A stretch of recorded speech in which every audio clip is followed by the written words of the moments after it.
Kam cibenta yang ke commemoration day hajar arpoar, de Pynman ya ke rally ya tuk-tuk ke wai pertuj ke West meets North in East, haperdi ke 3rd MLP Battalion wa ke 6 MLP Battalion, hei wadaya cemki hading pesok police station East Khas Hill District.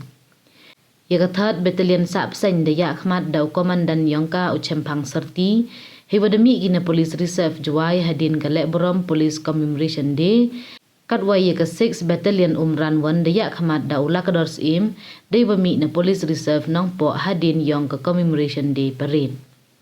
Kini penar ki unit demi ki wolai chading posok police station wai mendepoi heni daliwan biangki da ketuk-tuk chajarjer na kithaw mi ki.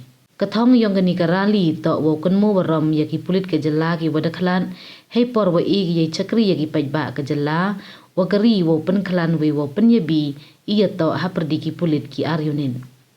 Hagani garali dara le ya ke Wyrta lengba ki tangheng hei to wa ki kam wa kru wa le ki pulit ki wadaklan hei por wa chakri ki yaki pajba wa ke jela.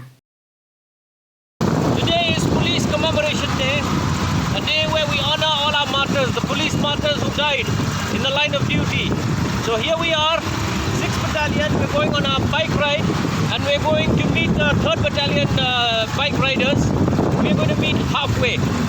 From 3rd Battalion, from Jowai, they're going to come to Ning Paswa, and from Nongpo, we've started from Nongpo because we had the Police Commemoration Day there, and we'll meet halfway. So remember our martyrs. Thank you.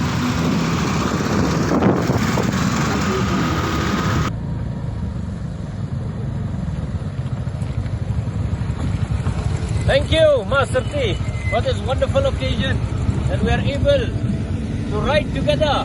You from the west, me from the north, and we meet here in the east.